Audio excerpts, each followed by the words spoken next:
Welcome back to the gospel. Yo, I wish that you guys could have heard just a little bit of the pregame warm up. This is about to be a great show. We got the Wednesday weekly weekend recap. We're going to talk a lot about what happened over the weekend, but we're also going to talk a little bit about a few things that have happened as of late. I'm your host, Zay, the Fantasy Football Feed. I got my guys, Young Vander, the Fantasy Nostradamus, and my guy, BK Wins. Holla at the people, Vander. Holla at the people, BK. What's going Hey, on? y'all. So, yeah, let's get into what happened today first. Jets fire head coach Robert Saleh after starting out 2-3 this year. And yeah, we were calling for his job. We all kind of thought that he would be one of the first people that would be let go. It kind of, I don't know how it blindsided him when he kind of did he not have the BK? Help me out with this. Did he not have the Vegas odds on? Was he not the Vegas odds on favorite to get fired first, or was that somebody else? He was definitely the leader in the clubhouse. Okay, I thought so. So maybe he was just living in a bubble. But I will say this, as far as that is concerned, the defense is one of the best in the NFL.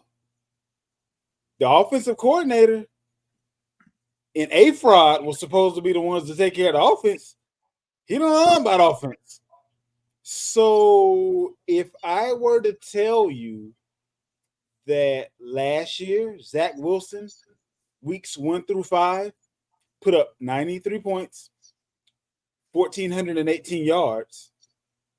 And then I were to tell you that A-Fraud Rodgers through weeks 1 through 5 put up 93 points, 1,433 yards, which means that Rodgers was only a mere 3 points per game better than Zach Wilson.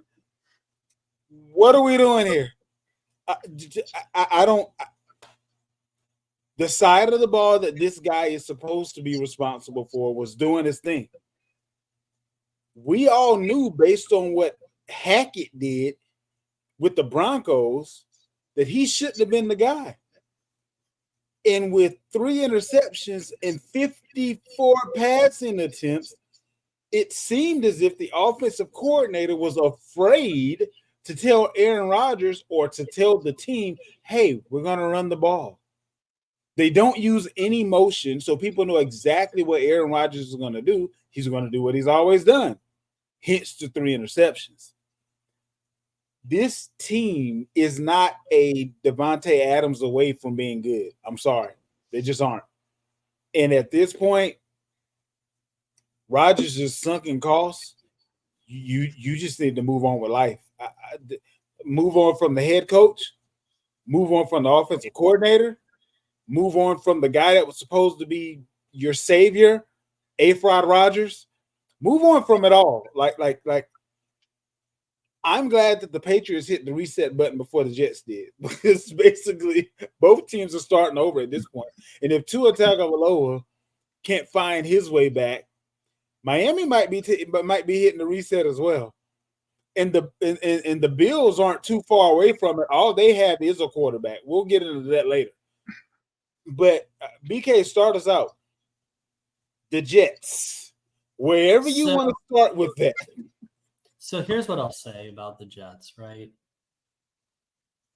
It should be no surprise that Saleh was fired 20-36 as head coach. That's not acceptable. That can't happen. That's not good. Especially when you have a defense that's playoff good. It's the offensive side of the ball that's the problem. But if we really want to point fingers, it's the ownership in the front office. The ownership is terrible.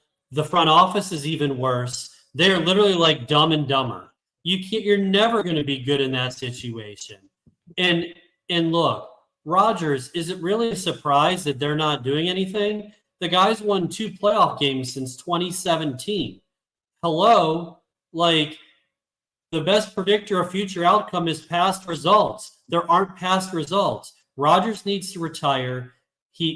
54 passes. Do you not know how to run the ball with Breece Hall? Pretty good back. You guys are the fantasy experts and all that stuff. I'll leave that to the pros. But he's a really talented back. You can't throw the ball 54 times. And to your point, the offense is way too predictable because you know what Aaron Rodgers is going to do. They run the same set of plays. They targeted Garrett Wilson, who, by the way, is a stud, 22 times. Everyone knows where the ball's going. So I say that to say that ownership's a mess, front office is bad. Saleh obviously didn't measure up. And the quarterback play's been mediocre at best. So, run the ball. You need more balance. Someone's got to run the team that's not Aaron Rodgers. And I don't know who wants to go into that mess because, to be honest with you, as long as Rodgers is there, it's not fixable. Vander, what do you got?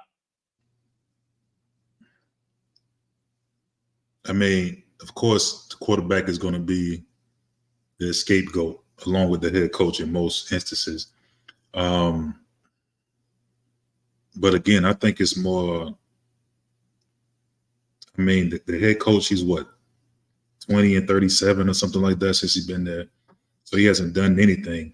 This is Rodgers' first year at quarterback. So let's not act like the Jets were winning all these games before Rodgers stepped in at the helm. He was supposed to make them win, though. Again, I'm not saying he's having a MVP season, but he's not playing that bad. He's completed over 60% of his passes. He has 7 touchdowns. He has 4 interceptions, which is kind of high for him because he's not a guy that turned the ball over a lot. So 4 picks, that's still less than a lot of these guys in the league, a la Pat Mahomes. If you watch some of these Jets games, these dudes are dropping the balls as well, like dropping touchdowns. I mean, you've seen Lazard drop a couple. I've seen Conklin drop one Sunday. And, so you can't put all the blame on Rodgers. I think it's mostly Hackett, the way this offense is moving. We've seen him do the same thing in Denver. I mean, he's just not, again, remember, when he got hired for that job, I was like, this is a horrible hire. You know what I'm saying? Because the guy never called plays in the places he was. He was always under someone. And then when he did play, I think he called plays in Buffalo for 1 year. Didn't do anything there. So I just didn't like him as an OC. But we've seen teams make bad decisions on coordinators. I mean, in my opinion, I think the Steelers, horrible hire as far as the OC. They're winning games, but it's not due to the offense. The offense is looking. So look at the season that Fields is having, but look at the record that they're having. So it's kind of hard to, you see what I'm saying, compare. So I don't think it's all Rodgers. They may look a little better moving forward. From what I'm hearing, that the play calling has been snatched away from Hackett and they're going away from him. Someone else will be calling the plays moving forward. So let's see if this new signal caller make things look a little different. It feels like they're all scared of Aaron Rodgers, though, because it's like no one wants to tell Aaron Rodgers we need to run the ball. You have not 1, but 2 good running backs, and you threw the ball 54 times. But they did not get anything from the running back position. I mean, what's the use of running and you're not being successful when you don't run? Why would you say they're not running? Because look at the pass attempts. I mean, look at the run attempts. They aren't anywhere close to the pass attempts. Okay. And when you have that type of defense, and you have it was a couple of weeks ago that Garrett Wilson himself said, "This is a horrible offense we're running," and we were looking at it as, well, maybe it's sour grapes or whatever the case may be, but the best skill player within your offense called it out. Okay, but that's not Rodgers. No. I agree with that. What I'm saying is the offense itself. So my thing is this: when I pay you $100 million, you're supposed to be a force multiplier. When you're getting the same yards and touchdowns that Zach Wilson got, why am I paying you? That's not true. Zach Wilson didn't have 7 in the first 4 or 5 games. Zach Wilson did not have 7 touchdown passes. He did not. Zach Wilson and Aaron Rodgers are within 3 He did yards not per have 7 game. touchdown passes in the first 5 weeks last year. Let's stop that. Same stop it. yards. Let's stop it. He did not have 7 touchdown passes. It You was know who else got 7 93 touchdown points passes? scored. CJ Stroud got 7 touchdown passes this year. 93 points scored each, 1,433 yards versus 1,418 yards. That's the facts. But which one is it?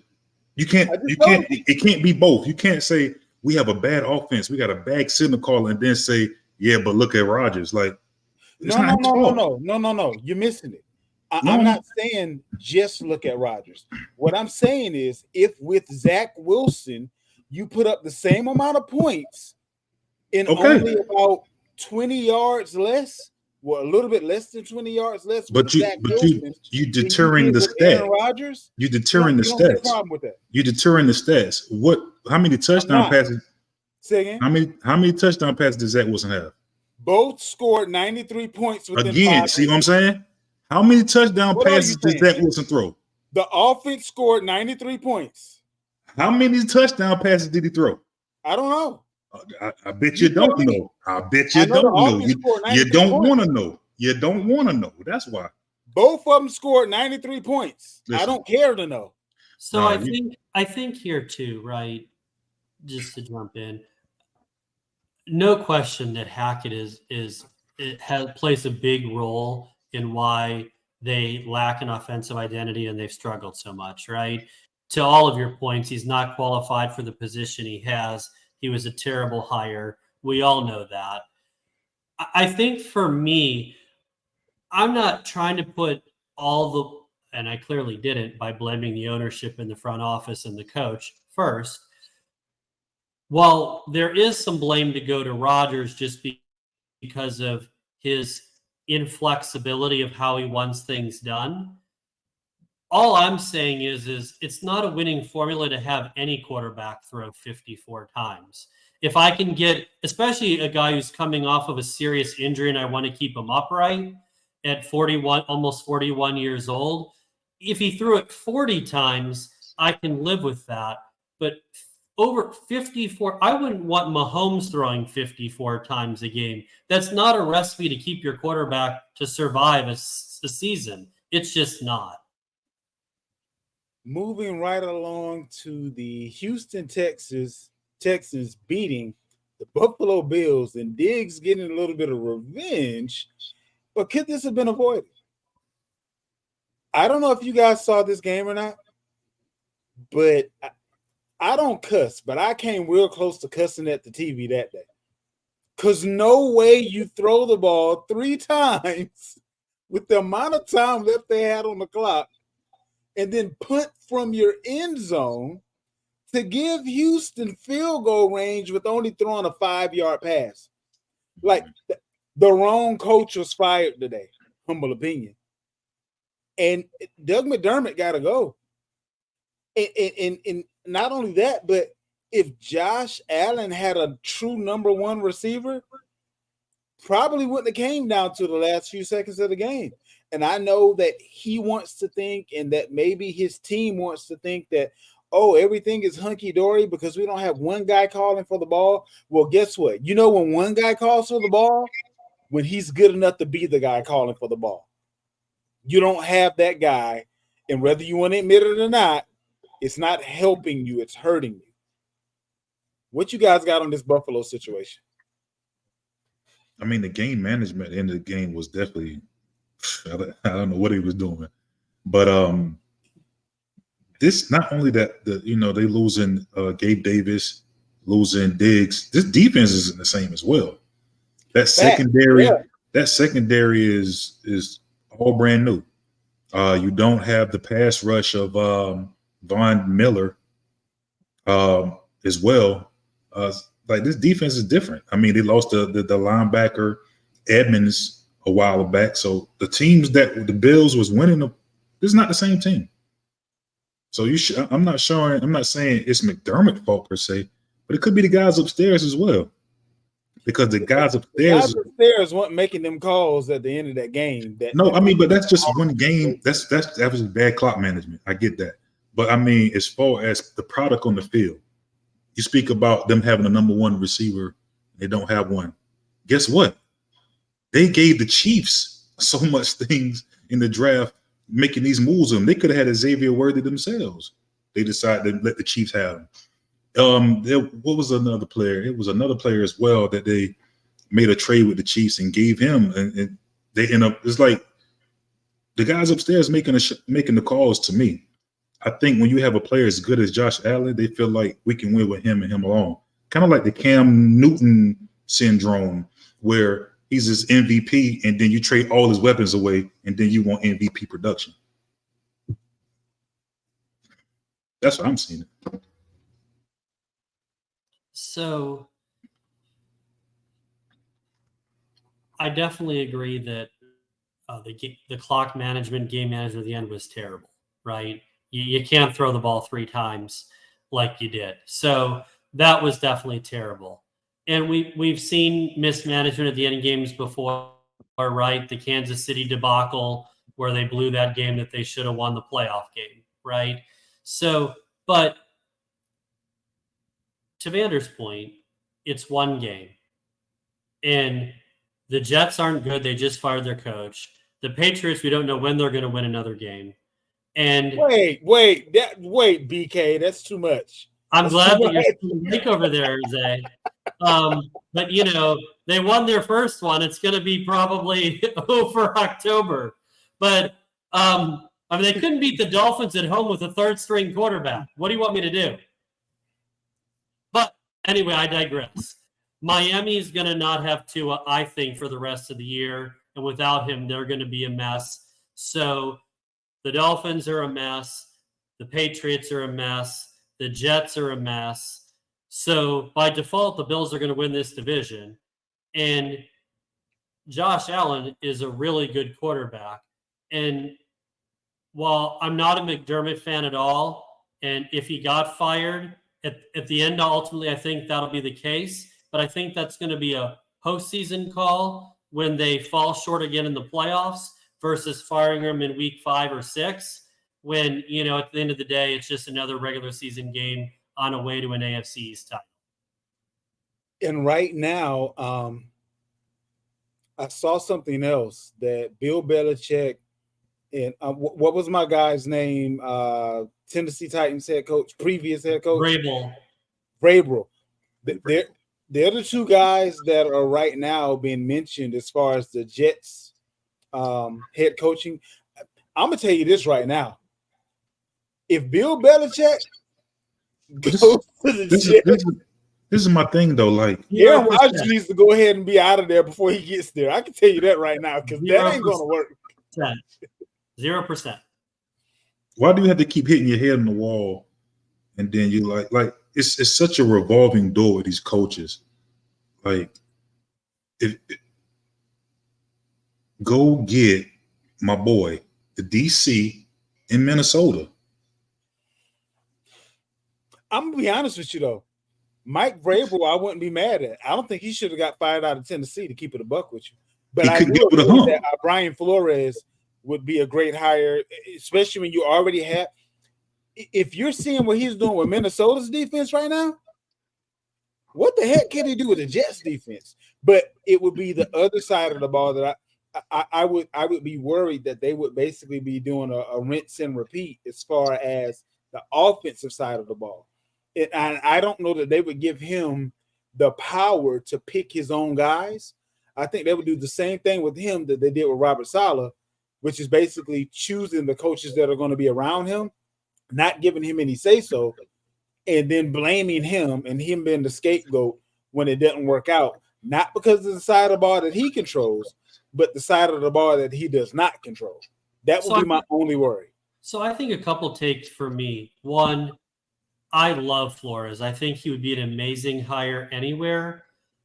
Because I'm such a big fan, I hope he doesn't go there. Because I don't want to see somebody I think highly of go to a dumpster fire. So for his own sake and well-being, I don't want him to take that job. He's way above that. No, thank you. But you know where I think Mr. Belichick will end up? Where's that? Buffalo? I think he's going to end up getting the Giants job once Dable eventually gets axed. Okay. He's been eyeing that job. I mean, the pieces that they have there, I can actually see working out. We know who his offensive coordinator is going to be. Like we know McDaniels is going to be his offensive coordinator. The old dog is not about to try to learn new tricks. Like he's not, or for that matter, might mess around and have Vrabel as his defensive coordinator. If he doesn't get a job, but he would definitely be one to bring the old crew, if you will, back together. Might even be willing to go after Brian Flores and say, hey, I only need 2 years to break this record, and this team is yours.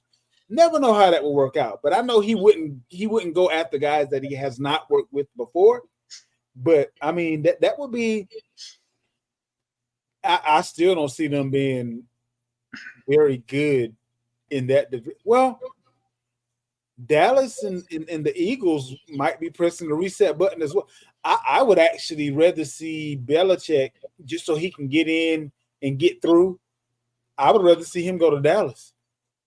Let me ask you a question real quick before we move on. I mean, are we kicking on this? Is Belichick, does he have it? I mean, really? We did not see him win without Tom Brady. That's why you go to a team that has a quarterback. That's why the Giants wouldn't make sense. Again, we did not see him win without Tom Brady. We see him take a defensive coordinator and make him an offensive coordinator. Then we see him just say, you know what, we don't need this at all. Like, does this guy still have it? You know, yeah, I know the name. Defense, you got to give him a team with a quarterback. That's why I would love to see him in Buffalo. He was able to draft his own quarterback, right? How did that work out for you? He's named one offensive player that he's drafted other than Gronk that has worked out in general. Okay, so what do we? I wouldn't give him the GM job, just the head coaching job. And really, I only want you to coach my defense. If you want to be honest, that's not Bill's. That's not the Bill way, because his credentials is not going to do that. For his credentials alone. Well, don't break the record and stay at home. That's the problem he's going to have, though, because he's going to want to control everything.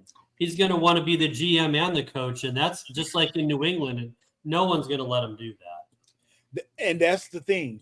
I think he was humbled because he thought that he would immediately have a job. He thought that someone would come knocking at his door begging for him to be the GM and the head coach. Everyone recognizes that he is not a good GM on the offensive side. He's drafted some gems on the defensive side that people never saw coming and ended up being world beaters, if you will. But at the end of the day, I think he can go to a team. If he went to Buffalo and had a Josh Allen, but also had a GM worth of salt that can fill in the pieces on the offense, and all he really had to do was give them the structure needed so that they don't beat themselves, and give him a defense that he can take from being okay to being above average. That would be all that he would need to take the record in the next 2 years, and he would be getting out of Dodge anyway. I don't care what team he goes to. You can't tell me that all he wants to do isn't breaking the record for most wins in NFL history and retiring. Like you're not going to be hired to a Super Bowl ready team. They don't need a head coach. So all he wants to do is break the record, and he's not too far from it. I want to say it's under 20 games or right around 20 games, something like that, if I'm not mistaken. I might be off. I think it's 16. 16. Okay, so if you went to the Bills, you can do that. If he took over the Jets, they could. That may be 3 seasons. Nah, you're gonna win 8 out of 18 games just by being a little bit more disciplined than you were before. If he's not the GM. If he's the GM, all bets are off. It might take him 4 seasons. Just saying. Andy Dalton. The carriage has turned back into a pumpkin, to use one of Vander's phrases, pretty quickly. What should Carolina do at this point? Should they attempt to fix the team now? Do they just let it burn and try to have a high enough draft pick to do what they need to do in the offseason. I'm hoping they try to do something to think that they're going to be halfway decent during the season, so that way my Patriots can have a really high draft pick that we can trade away because we already have our quarterback. We could trade for a king's ransom and then fill in all the other pieces that we need. But yeah, we thought we might have had something in Carolina with Andy Dalton that first week. And then he went back to being Andy Dalton. What you guys got on this situation? BK, holla at me. So I think with Dalton, he's a proven quarterback with NFL success. He was a jolt and fresh air to Carolina. And make no mistake, I've been saying this for a month. The Raiders are an awful team. Look at how they played last week. Another shit show. So they're bad. So if I were Carolina, it'd be simple. It'd be back to Bryce Young. We'd be tanking for as many losses as we can so that we have as highest pick as we can. Because truthfully, they don't have the talent to win games. Dalton the quarterback, Bryce Young's the quarterback. There is nothing they're going to be able to do this year to make it better. They're a bad team. I would actually trade Bryce to Miami or somewhere like that. If we're just going to go for the least amount of wins possible, and Andy Dalton has shown that he was only a 1 week winner, I can still get a low amount of games won with Andy Dalton and get a pick for next year's draft for the quarterback that I'm not going to use anymore. Humble opinion. What you got, man? No, I agree totally. You can't go back. Simple. Like once you make that move, you can't go back. This dude confidence is shot. You see his girlfriend got another dude arm around the neck at a basketball game. There's been some teams calling for his services, a la maybe like a Miami, maybe like a LA. Stafford's not going to be around very much longer, right? You see what the Bennett kid there, who knows? He probably at a bar right now playing ping pong or something right now. He hasn't been what they thought he may be once he got there. So there's a couple teams that could maybe feel like they can fix, you have those guys that feel like they can fix a quarterback. And I would trade him right now, honestly, for a mid-round pick and just scrap this thing. I think you can get a third for him to the right team. The right team. Like Miami right now doesn't have anything at quarterback.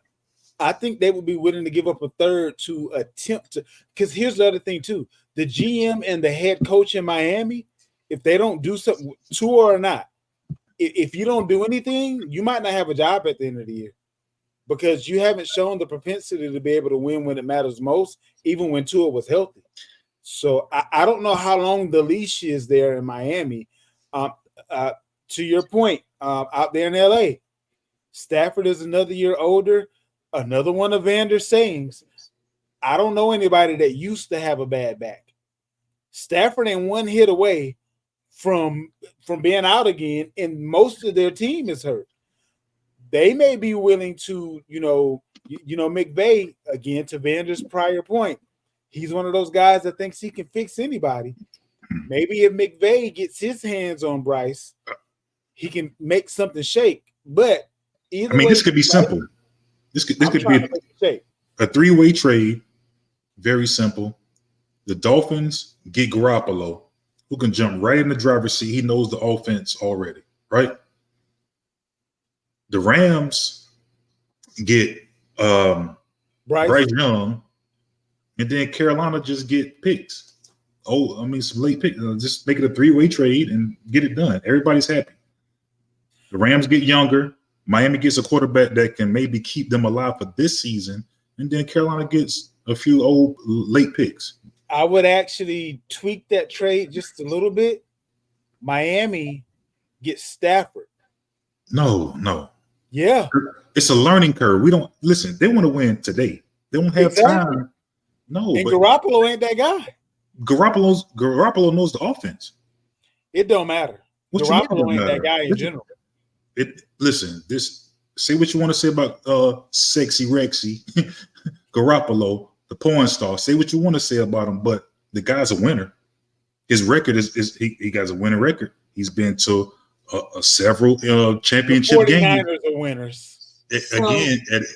He's been to several championship games. He knows the offense. I'd rather have him than somebody trying to learn the offense. You can't learn in the middle of the season. So I'm confused.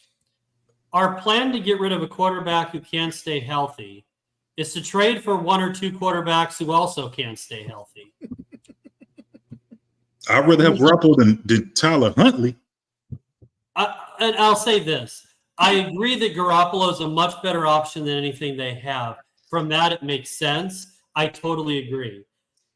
But again, Stafford can't stay healthy for a myriad of reasons and probably should retire at this point due to those injury issues. And Garoppolo, he'll play 3 games and he'll be out for the year. So I'm just saying that because that's what he does. He'll win these 3 games and then be out the rest of the year. So I'm just saying that in theory, I like the sound of it. In reality, it's just going to be a bad idea. Cleveland is an absolute dumpster fire. It starts with their quarterback who had a whopping not 80, 8.7. I'm going to say that one more time. 8.7% QBR rating. This just isn't going to cut it. And at this point, you can't tell me the Browns aren't holding out hope that this latest lawsuit isn't going to be something to open a window that they can get rid of this guy. And I honestly don't believe at this point that anybody else in the NFL would hire him because of the media storm that would come with hiring him and the fact that he hasn't done anything. I mean, nothing. Like, I thought, just switching to my fantasy hat for a half a second here in this show, I thought with as low as he was going in fantasy drafts that he was a value. No, you overdrafted him even as late as he was going because this dude, he can't hit the broadside of a barn. He doesn't care about doing the one thing that is within his power to make the offenses better, which is running with the ball. He got paid, and he understands that no other team is going to take him on. And I don't really think he cares now that he has $230 million guaranteed, because why? That's more money that he could ever spend in his lifetime. And I don't feel like he has it in him to care about what people think or to be above wanting the money versus wanting the legacy. He doesn't strike me as a legacy guy, or he wouldn't be doing some of the things to tarnish his name that he's done. The Browns are in a horrible spot right now. They can't get rid of him for the next 2 years without. At this point, I would almost just eat the dead cap space. I would humble myself, call on a Flacco, or hell, call on Sam Darnold. If Minnesota doesn't pay Sam Darnold, call on Sam Darnold. You got to do something. Maybe you don't cut him so you don't hit with the full dead caps, but you bench him. You got to do something. You can't tell me that Jameis Winston wouldn't be better in his offense than what Watson is doing right now. I'm sorry. He's already in the building. Like, this is a horrible situation for the Browns faithful. And the worst part about the situation is the fans will never not show up. So it doesn't matter how much the GM and the owner screws up, because the fans are always going to show up. BK, I'm going to start with you because you're a homegrown Ohio guy. What in the world is going on with Cleveland? And I know you're a Guardians fan. Are you going to switch it up and become a Bengals fan, or are you going to stick by your hometown team here? What do we have going on in Cleveland, man? Well, I was gonna buy stock in paper bags and cut holes in them and send them to all my friends back home, but because this offense is unwatchable. And the thing that's a shame is they have a top 5 defense and special teams.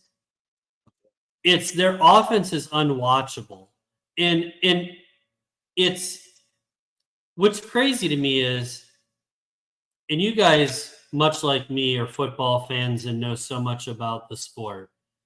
I've never seen a quarterback when they were signed in their prime be a top 5 quarterback. In the end of 2020, his last full season prior to signing with Cleveland, he was a top 5 quarterback in the league. He sat out 2021 with the contract dispute, missed 3/4 of 2022 with obviously the suspension. And the guy's been a shell of himself ever since. Like, he won't run. He can't read defenses. He feels pressure that's non-existent. There needs to be some really hard conversations. And I know that they changed the contract clause that if something comes up and he gets suspended for impropriety or whatever, it voids the contract. I know that's what they're hoping for. But, the other thing I was thinking too is, because to your point, you're not going to sit there and bench him. You're not going to eat the money and just dump him for 2 years, right, or whatever. You're not going to do that. It's too big of a hit. $100 million each year, you can't afford that in dead cap. I like the idea of benching him and maybe putting in Jameis or even DTR, just something different. But I guess the question I'll throw out to you guys is, I know his contract sucks, but we know there's teams that need quarterbacks. Miami, Carolina, other places. Is there any way that somebody would trade for him and try to resurrect? Because to your point, if you're trying to resurrect Bryce Young, who hasn't shown he can do anything, at least, even though it was 4 years ago, at least there's some tape that Watson can play at an elite level. I'm just curious. The one thing that's a negative part for me is he essentially went 2 full years without playing football, and that's hard to do at the NFL level and basically sit out 2 years and come back at an elite level. Vander, I would love to know what you think. What you got, bud? How do you want to die? You want lethal injection or you want the firing squad? Neither sounds good. You know what I'm saying? So I think, honestly, the powers that be, I'm not a conspiracy theorist, but I think the Cleveland Browns are behind these women coming forward, because there got to be something in that contract that says, if this happens again, we're going to avoid this. So I'm thinking, I haven't heard anything, but don't be surprised if this contract comes back up and they can go get that money back. Because I'm telling you, they could probably wipe out the next couple years and avoid this whole dead thing. I'm more than certain that these stipulations were somewhere in the contract. Because think about it. All these women came out and we thought everybody was paid. And now, ta-da, what about me? It's my turn now. And then they already came to an agreement already. So that's kind of like a sign of guilt in a way. Right? So I'm thinking that there's going to be something in this contract. And I think the Browns are going to somehow get from under this thing. I wouldn't be surprised if the Browns paid somebody to come out and say that he did something to him just to get rid of him. And to easily and quickly answer your question of would anyone be willing to take on his contract and his issues? Mm-hmm. Hell no. Ain't gonna happen, Captain. No.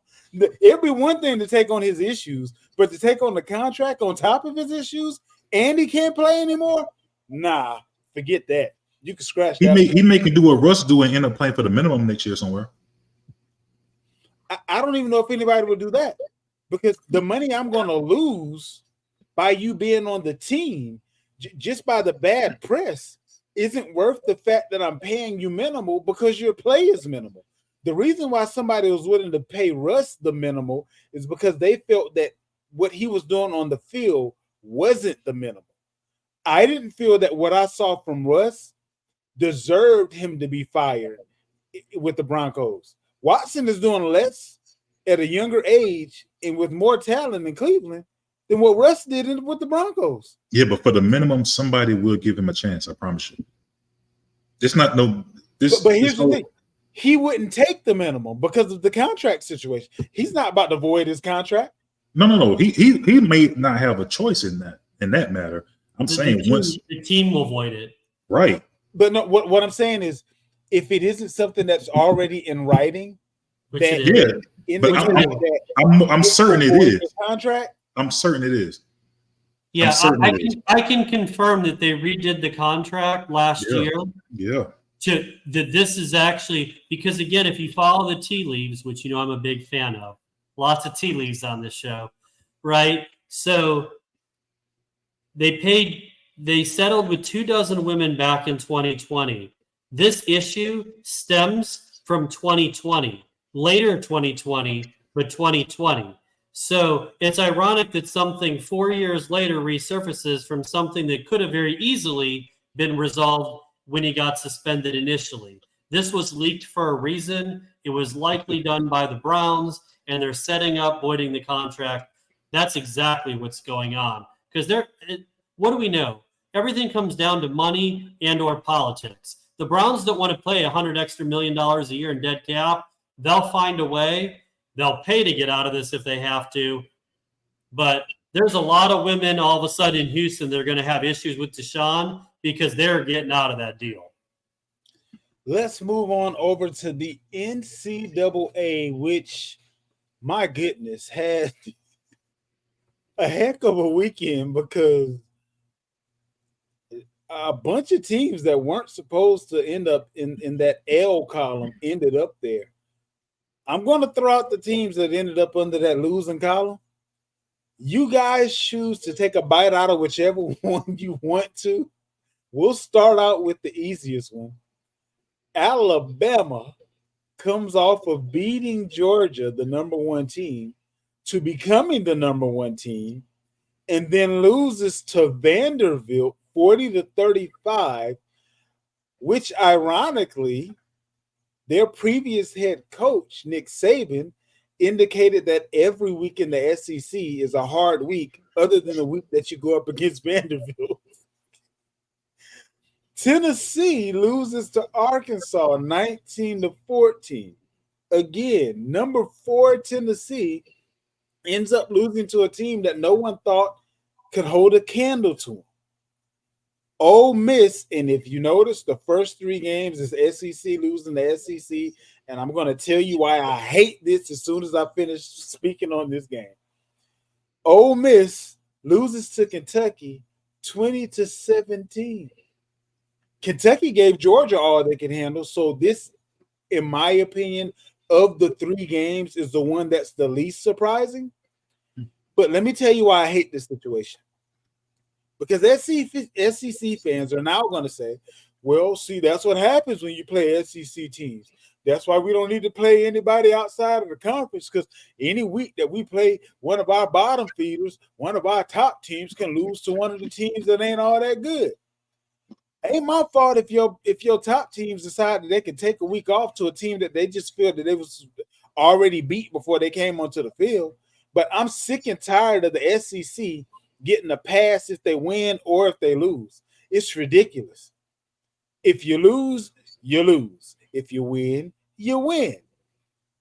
If you take an L, if you're Alabama and you lose to an unranked Vanderbilt, please explain to me how you still in the top 10. I don't care how good we think you are. You lost to an unranked team.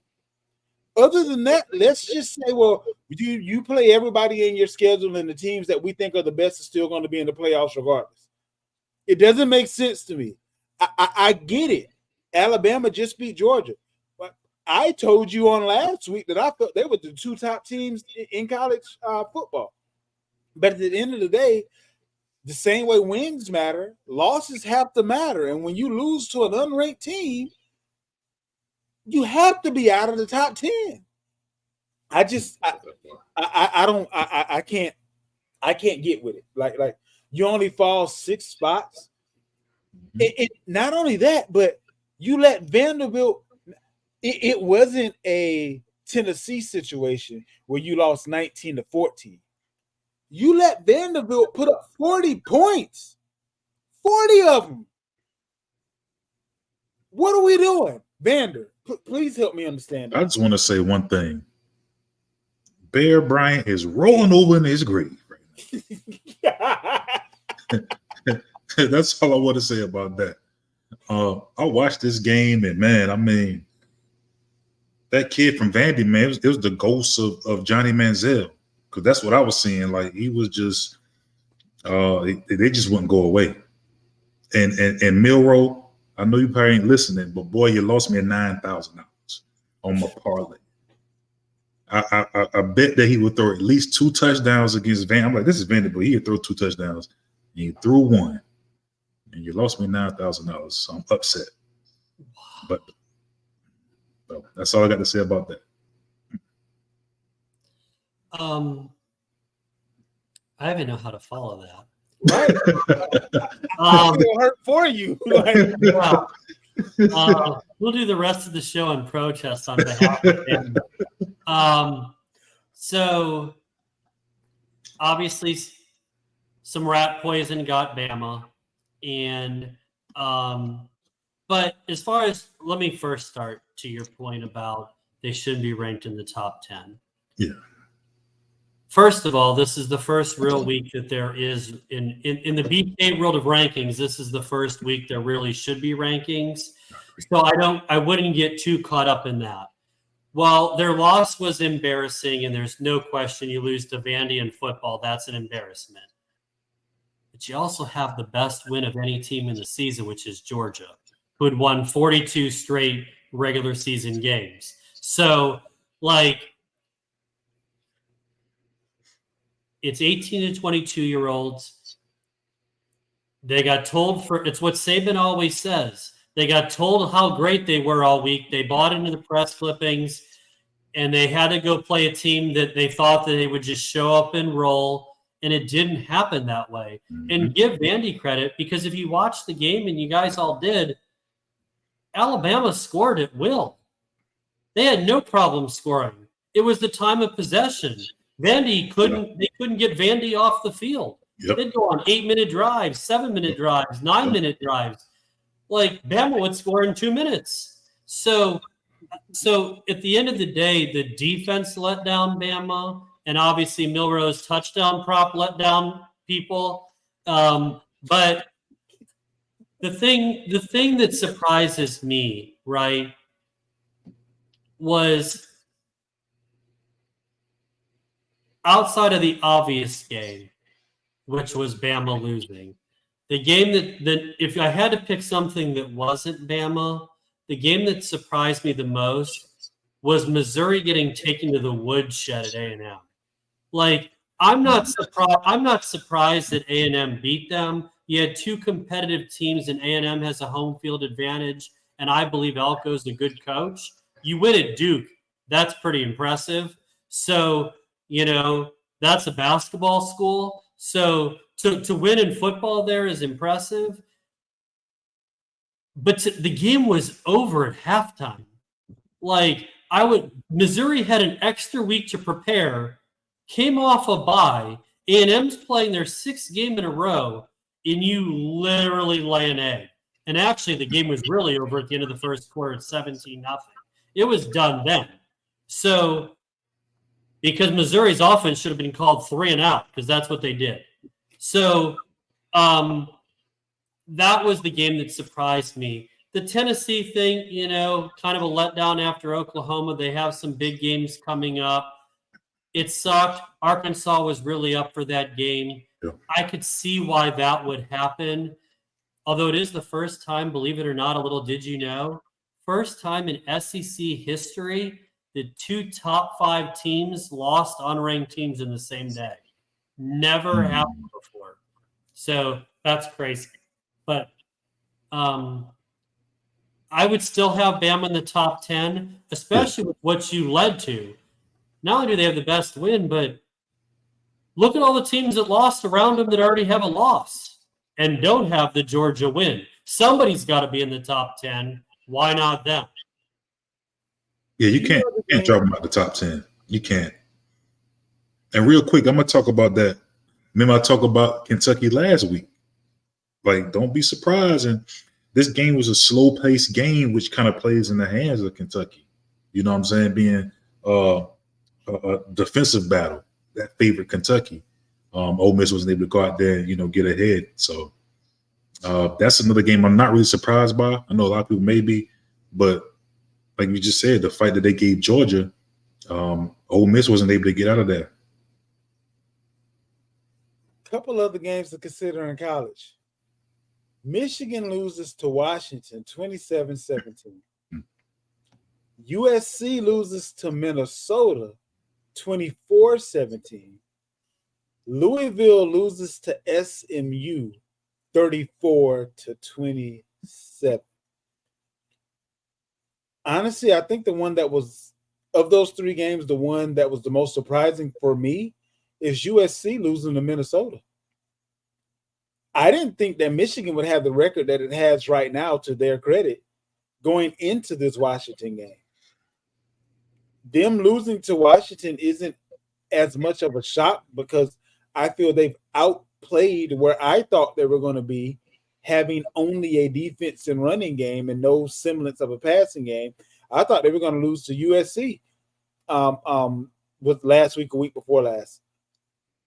USC losing to Minnesota, that one for me came out of left field because what I saw with USC with previous opponents was not what I saw against Minnesota. 27-7, only putting up 17 points against Minnesota.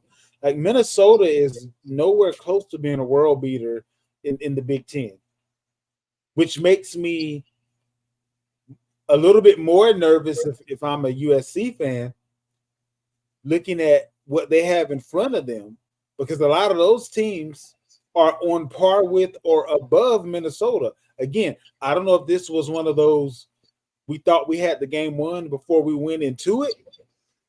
And I can say the same thing for Louisville.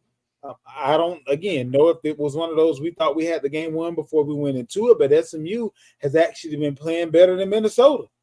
So I'm just, these three games, the one that surprised me the least was Michigan losing to Washington. Washington had a little bit of extra ammo, if they will, being the team that lost against Michigan in the championship last year. They had a little bit of a chip on their shoulder. They had less team members that left to go to the pros than what in vital spots than what Michigan had. But what do we have on these three games to close it out? BK, what you got for me? So I wasn't surprised by any of the three games. And here's why. SMU's offense is really, really good. That was an even game at Louisville. Contrary to the 7-point spread, those teams talent-wise are even. SMU is sneaky good, and their offense is really good. So that didn't surprise me. The other two games didn't surprise me either. Why? Because, and I even had a bet on Minnesota plus 8.5, and here's why. Coming into this week, teams traveling more than 2 time zones, we talk about the Big Ten having to go all the way out. We're 1-8. 1-8 in these matchups. The only win was Indiana went to UCLA and pasted them 42-13.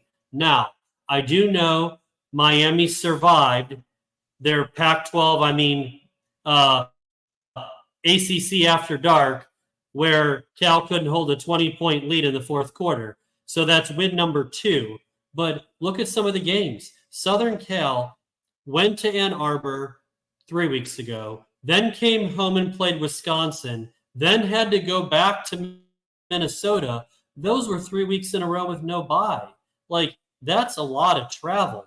And Michigan, they had to play a tough game against Minnesota at home, where they had to squeak that one out after blowing a big fourth quarter lead. And then they have to go to Washington, who even though the coach and the players and everything was different, you knew Washington would be up for that game to revenge last year's title game. There's no way they weren't motivated to do that. And they had to go 3 time zones. So, no, the answer to the question, none of the outcomes surprised me. Vander, go ahead and round it out for us. No, I'm with you. I'm with BK. I wasn't surprised at all. I mean, you see this, sometimes people they look at these records and then they think, this team is not, Minnesota, they rallied to only lose a close game a week before to Michigan, right? You got Southern Cal coming out that nice warm weather into the cool weather, right? You got 8 penalties. That didn't help. You had the unnecessary roughness call. They kind of jump-started this game-winning drive by Minnesota. So I think, like you talk about that Tennessee game, Arkansas is one of those teams where the record may not reflect how good the team is. So I think the same thing with Minnesota. Yeah, they're 3-3, but this team's not a bad team. Like you got to earn it. They're gonna make you earn it. You're not gonna go in there and playing up there, especially in that stadium. Man, it's loud. They got a really good fan base. You're gonna have to earn it. And then USC going to that cool weather, the penalties, the unnecessary roughness call that hurt them.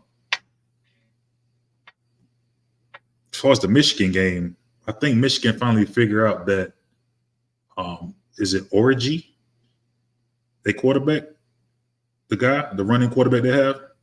Yes. He's not the answer. The dude Tuttle, I think he's, even though the 2 late turnovers, he is somebody that can really open the field out a little more and they'll be able to push the ball downfield.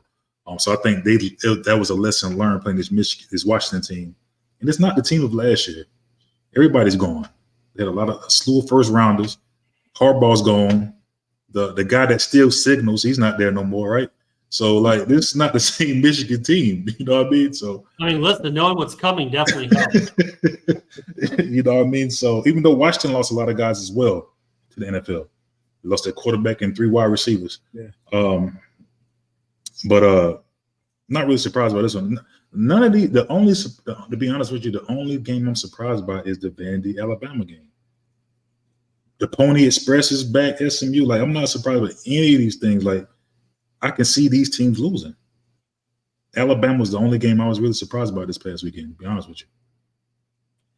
And that pretty much wraps it up for this show. Make sure you check out tomorrow's show, the fantasy show. We're going to make sure you're ready for this coming week and the next couple of weeks, making sure that you look at the waiver wires situations. You have a few buys coming up, and right now, the way the NFL are working the buys, if you don't have that team set up right, half of your players may be out on any given week when buys come around.